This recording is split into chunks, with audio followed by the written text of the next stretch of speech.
Programme है तो IMF को एतमाद में लिए बगैर हुकूमत ये बजट पेश नहीं कर सकती। और शहबाज, खबर ये है कि इसके हवाले से जो अगले माली साल का बजट है, जो अहदाफ हैं, ओवरऑल जो कंटूर्स होंगे बजट के, उसके हवाले से हमारी एक ब्रॉडर अंडरस्टैंडिंग IMF के साथ तय पा गई है। तो वो क्या अंडरस्टैंडिंग है? बिल्कुल कामरान, ये भी एक स्टोरी है हमारे पास नाज़रीन के लिए। अभी पार्लियामेंट में तो बजट पेश होना है, बल्कि अभी तो काबीना में भी पेश होना है। तो उससे पहले ही जो एक बेसिक जो फ्रेमवर्क होता है बजट का, वो IMF से तय पा गया है। ये सबसे बड़ी खबर है इस वक्त। ये लाज़ा बात है कि अभी IMF का एक मिशन जो है वो मई में पाकिस्तान आ रहा है, बजट मिशन आ रहा है। उसमें आपकी एक एक जो टैक्स की लाइन है वो देखेंगे कि कौन सा टैक्स रेट इंक्रीज करना चाहते हैं आप, कौन सा डिक्रीज करना चाहते हैं। डिक्रीज के ऊपर तो उनको इतराज हमेशा होता है, इंक्रीज पे उनको कभी भी इतराज नहीं होता। एक्सपेंडिचर मेजर हेड्स कौन से होंगे, डिफेंस पे कितना जाएगा, डेट सर्विसिंग पे कितना जाएगा, पेंशन पे, तनख्वाहों पे, तो वो सारा IMF आके तय कर देगा। हमारी पार्लियामेंट को नुकसान होते हैं कि जब आप अपने प्रोग्राम से खड़े ना हो, किसी एग्जैक्टली बैरूनी रिसोर्सेज से कर्जे लेंगे तो फिर उनका एक राइट आप उनको देते हैं कि ठीक है वो इकोनॉमिक सॉवरेनिटी तो ऑलरेडी हम जो है अपनी इन अ वे सरेंडर कर चुके हैं। बहुत सारी ऐसी चीजें भी हम मान लेते हैं जिनकी मानने की जरूरत नहीं होती, और वो उसका मैक्रो इकोनॉमिक फ्रेमवर्क से भी ताल्लुक नहीं होता। IMF भी समटाइम्स पॉलिटिकल बन जाता है, जिसका हमने माजी में एग्जांपल्स भी दिए। तो मेजर जो कंडीशन IMF से तय हुई है पाकिस्तान के नाज़रीन, अगले माली साल का जो बजट होगा वो उसमें प्राइमरी बजट का जो सरप्लस होगा वो 2800 अरब रुपए का हुकूमत वो सरप्लस देने को तैयार होगी। इसका मतलब ये होगा कि अगला बजट भी बड़ा टाइट होगा बजट।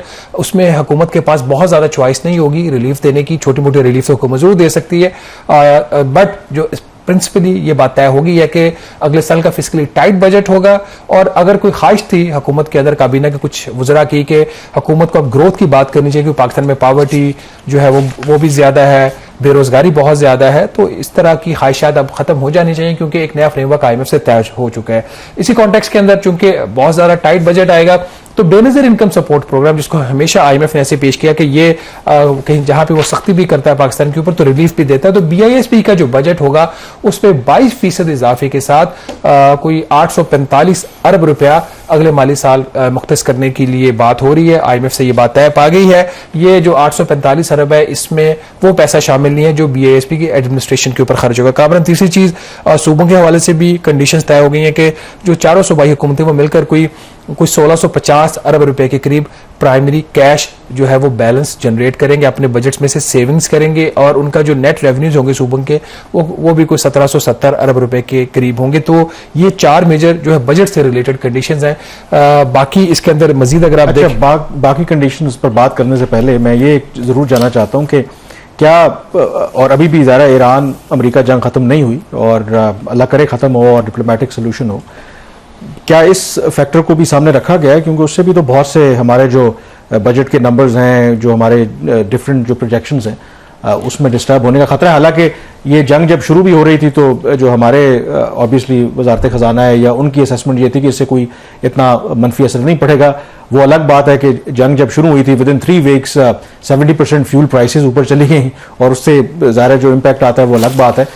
चले, मैं खबर जो आज डिस्कस नहीं करना चाह रहा था, हम कल डिस्कस करना चाह रहे थे, जिसमें तेल की कीमतों में जो इजाफा आज बात हो रही है वो किस कॉन्टेक्स्ट के अंदर हो रही है। डीजल की कीमत में तो जो इजाफा है वो तो आलमी मंडी में जो इजाफा है वो उसी कॉन्टेक्स्ट में होने जा रहा है। बट एसेंशियली जो पेट्रोल में इजाफा हो रहा है वो इस वजह से नहीं हो रहा कि आलमी मंडी में पेट्रोल की कीमत में इजाफा हुआ है। पेट्रोल में इजाफा जो हुकूमत कंसिडर कर रही है वो इसलिए कि पेट्रोलियम लेवी का रेट जो है वो एक दफा फिर बढ़ाया जा रहा है। इसके ऊपर मैं अभी खुल के बात नहीं करना चाह रहा, एक दफा हुकूमत की ऑफिशियल अनाउंसमेंट आ जाए तो कल के प्रोग्राम में डिटेल में बात करिए क्यों हुकूमत पेट्रोलियम लेवी बढ़ाने जा रही है।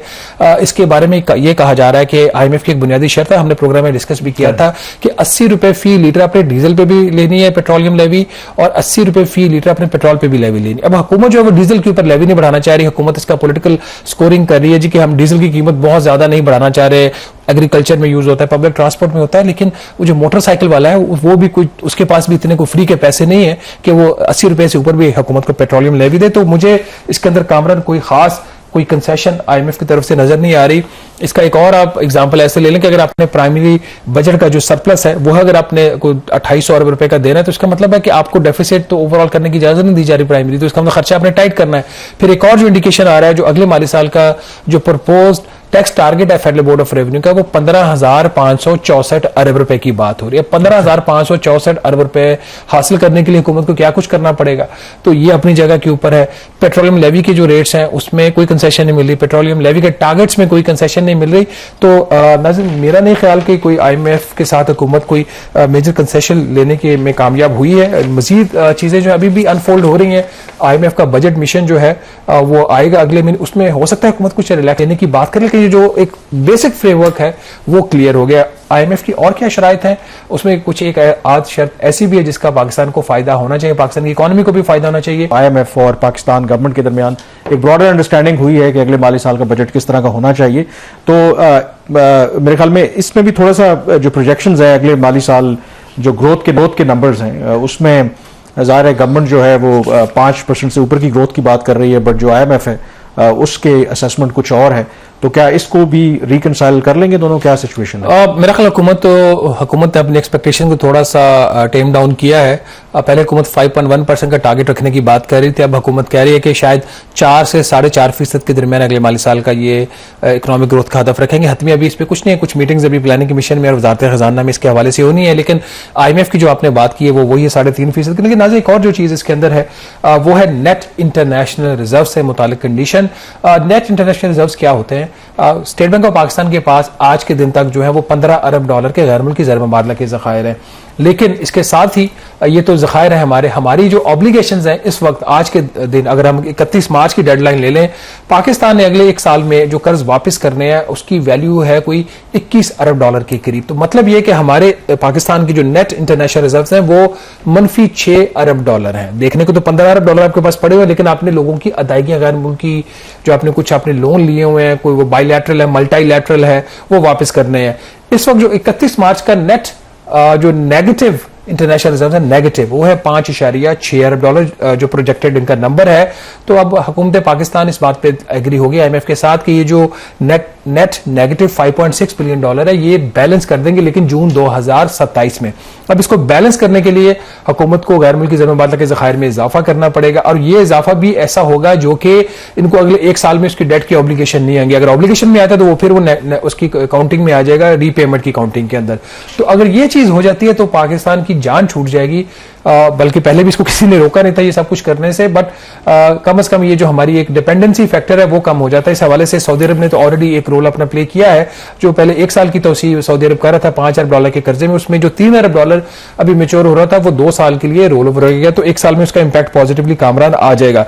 अगर ये इसके साथ एक और जो चीज इनका जो करेंसी स्वाप जो इनका एक है अरेंजमेंट कमर्शियल बैंकों के साथ, एक टाइम पे ये 5.5-6 अरब डॉलर तक था कि आपको याद है जो प्राइवेट रिजर्व्स जो होते हैं स्टेट बैंक ऑफ पाकिस्तान के पास, मुख्तलिफ कमर्शियल बैंक्स के पास, वो भी स्टेट बैंक ऑफ पाकिस्तान ने जो कमर्शियल बैंक्स हैं उनसे बारो किए हुए होते हैं। वो एक टाइम पे काफी अर्सा पहले 5.5-6 अरब डॉलर तक हो गया था। अभी भी वो 1.5 अरब डॉलर तक एक्सपोजर है स्टेट बैंक का, तो उसको भी ये कम करके 1 अरब डॉलर करेंगे। तो ये वाली जो चीज है फ्रैंकली अगर ये हुकूमत कर लेती है तो इनके अंदर जो रीफाइनेंसिंग के जो रिस्क हैं इनके वो कम हो जाते हैं।